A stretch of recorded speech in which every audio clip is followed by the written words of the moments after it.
इतिहास विषय के मोस्ट इम्पॉर्टेंट प्रश्नों की प्रैक्टिस करने के लिए आप सभी लोगों का स्वागत है। पिछले लेक्चर में हम लोगों ने जहां पर अपने प्रश्नों को ख़त्म किया था, आज उसी के आगे हम लोग स्टार्ट करते हैं। तो चलिए देखते हैं आज का अपना पहला प्रश्न। हमारा पहला प्रश्न है, गांधी जी दक्षिण अफ्रीका कब गए थे? तो गांधी जी से सारे संबंधित जितने भी प्रश्न होते हैं उन सबको आप रट लीजिएगा, क्योंकि ये बार बार आपकी परीक्षाओं में पूछे जाते हैं। तो हमारा यहाँ पर लिखा गया है, गांधी जी दक्षिण अफ्रीका कब गए थे? गांधी जी दक्षिण अफ्रीका 1893 में गए थे। तो 1893 में गांधी जी दक्षिण अफ्रीका गए थे और वापस कब आए थे? 1915 में। तो जब 1915 में गांधी जी भारत वापस आए थे, तो यहाँ पर ये भी ध्यान दीजिएगा कि ये कैसर ए हिंद उपाधि लेकर वापस आए थे। कैसर ए हिंद उपाधि किसने दिया था? अंग्रेजों ने दिया था। तो 1915 में कैसर ए हिंद उपाधि के साथ ये भारत वापस आए थे। चलिए आगे बढ़ते हैं। गांधी जी ने साबरमती आश्रम की स्थापना कब किया? तो गांधी जी ने साबरमती आश्रम की स्थापना की थी। ये साबरमती आश्रम कहाँ पर है? अहमदाबाद में है। और इसकी स्थापना कब हुई थी? 1916 में की गई थी। आगे बढ़ते हैं। कांग्रेस के प्रथम अंग्रेज अध्यक्ष कौन है? तो George Yule. George Yule Congress के प्रथम अंग्रेज अध्यक्ष हैं। इस चीज़ को याद रखिएगा, यहाँ पर यूले लिखा है लेकिन उसको जॉर्ज यूले पढ़ते हैं। तो कांग्रेस के पहले अंग्रेज अध्यक्ष जॉर्ज यूले। प्रथम मुस्लिम अध्यक्ष कांग्रेस के, तो बदरुद्दीन तैयब जी। तो बदरुद्दीन तैयब जी कांग्रेस के पहले मुस्लिम अध्यक्ष हैं। चलिए आगे बढ़ते हैं। स्वदेशी आंदोलन सबसे पहले कब प्रारंभ हुआ था? तो स्वदेशी आंदोलन सबसे पहले 1905 में प्रारंभ हुआ था। और इसको प्रारंभ करने का प्रमुख व्यक्ति कौन है? तो इसके प्रारंभ करने वाले प्रमुख व्यक्ति बाल गंगाधर तिलक हैं। 1905 स्वदेशी आंदोलन, इस चीज़ को आप याद रखिएगा। मुस्लिम लीग की स्थापना कब हुई? 1906 में हुई थी। और किसने किया था? सलीम मुल्ला और आगा खान ने किया था। और कहाँ पर किया था? ढाका में किया था। इस चीज़ को भी आप ध्यान में रखिएगा। मुस्लिम लीग की स्थापना ढाका में 1906 में हुई थी। किसने किया था? ढाका के नवाब सलीम मुल्ला और आगा खान ने मिलकर किया था। मुस्लिम लीग ने पाकिस्तान का प्रस्ताव सबसे पहले कब दिया था? तो मुस्लिम लीग द्वारा पाकिस्तान का प्रस्ताव सबसे पहले 1940 में लाहौर अधिवेशन में दिया गया था। यहाँ पर ध्यान दीजिएगा, ये कांग्रेस का लाहौर अधिवेशन नहीं है, यह मुस्लिम लीग का लाहौर अधिवेशन है जो 1940 में हुआ था। और इसी अधिवेशन में पाकिस्तान शब्द का प्रयोग करते हुए पाकिस्तान की मांग की गई थी। पाकिस्तान शब्द के जन्मदाता कौन हैं? तो जो पाकिस्तान शब्द का सबसे पहले प्रयोग किया था चौधरी रहमत अली ने, इन्हें ही पाकिस्तान इस शब्द का जन्मदाता माना जाता है। पाकिस्तान के प्रथम प्रधानमंत्री कौन है? तो लियाकत अली पाकिस्तान के पहले प्रधानमंत्री थे। पूर्ण स्वतंत्रता की मांग कब की गई? तो यहाँ पर यह प्रश्न होना चाहिए था कि कांग्रेस के द्वारा पूर्ण स्वतंत्रता की मांग कब की गई? तो कांग्रेस ने 1929 में अपने लाहौर अधिवेशन में सबसे पहली बार पूर्ण स्वतंत्रता की मांग की थी। भारत की स्वतंत्रता की घोषणा किसने किया? तो भारत की स्वतंत्रता की घोषणा तत्कालीन ब्रिटिश प्रधानमंत्री क्लीमेंट एटली ने किया था। ठीक है, तो 1947 में तत्कालीन ब्रिटिश प्रधानमंत्री क्लीमेंट एटली ने भारत की स्वतंत्रता की घोषणा किया था। और सबसे इम्पोर्टेंट प्रश्न यहाँ पर आ रहा है, गदर पार्टी की स्थापना कब हुई थी? तो गदर पार्टी की स्थापना 1913 में लाला हरदयाल और सैन फ्रांसिस्को ने किया था। तो गदर पार्टी की स्थापना 1913 लाला हरदयाल ने किया था। और कहाँ पर किया था? सैन फ्रांसिस्को में किया था। सैन फ्रांसिस्को कहाँ पर है? अमेरिका में है। कभी कभी थोड़ी मिस्टेक हो जाती है, उस चीज़ को आप ध्यान मत दीजिएगा। गदर पार्टी 1913 लाला हरदयाल, कहाँ पर? San Francisco. आगे बढ़ते हैं।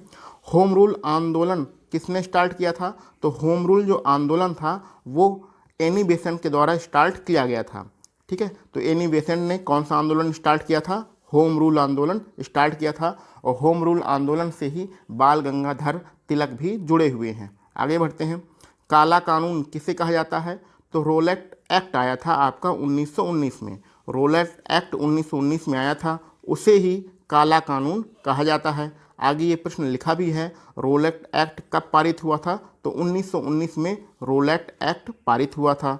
गांधी जी को अर्धनग्न फकीर किसने कहा था? तो गांधी जी को अर्धनग्न फकीर ब्रिस्टल चर्चिल ने कहा था। ये बाद में द्वितीय विश्व युद्ध के समय ब्रिटेन के प्रधानमंत्री भी बने थे। महात्मा गांधी को सबसे पहले महात्मा गांधी को सबसे पहले राष्ट्रपिता किसने कहा था?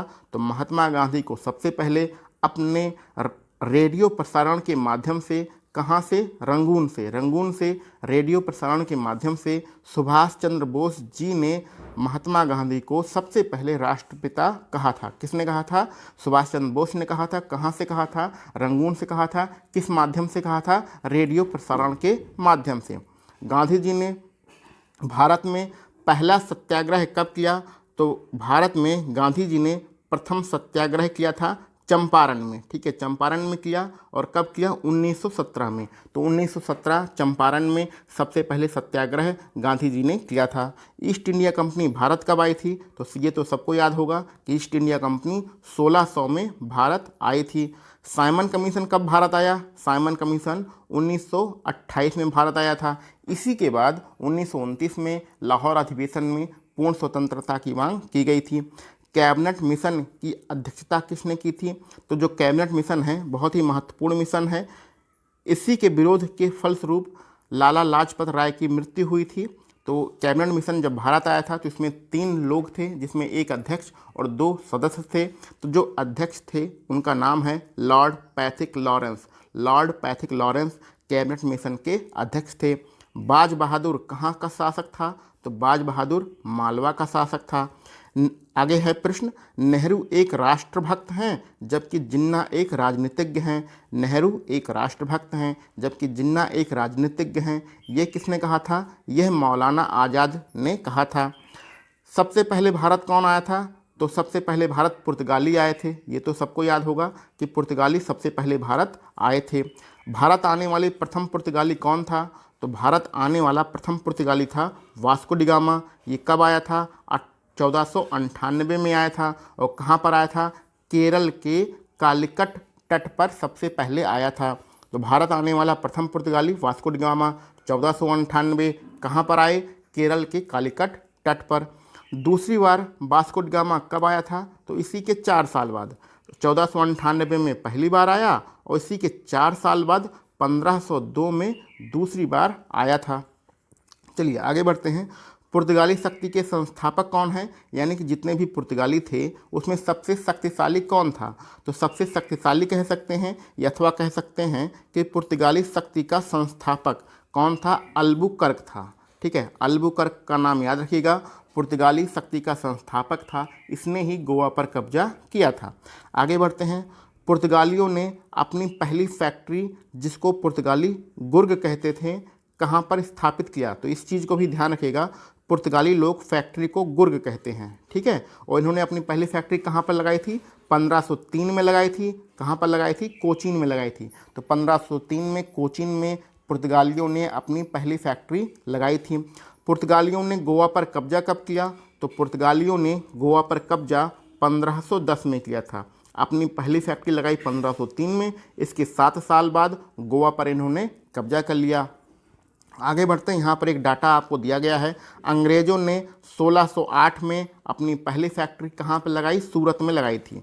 तो ये एक डाटा है, इस डाटा को आप याद रखिएगा कि अंग्रेज़ों ने अपनी पहली फैक्ट्री कहाँ पर लगाई? सूरत में लगाई। कब लगाई? 1608 में लगाई। अब यहाँ पर ये भी पूछा जा सकता है कि किसकी अनुमति से लगाई थी? तो जहांगीर की अनुमति से लगाया था। तो पुर्तगालियों ने जहांगीर की अनुमति से अपनी पहली फैक्ट्री सूरत में 1608 में लगाया था। तो आज के लिए हम लोग बस इतने ही प्रश्न रखते हैं। हम लोग छोटे वीडियो बनाने का फ़ायदा यही होता है कि आप इस वीडियो को 2-3 बार देख के सारे प्रश्नों को रट सकते हैं। तो चलिए इसके आगे के प्रश्न हम लोग अगले वीडियो में लगाएंगे। आप सभी लोगों को वीडियो देखने के लिए बहुत बहुत धन्यवाद।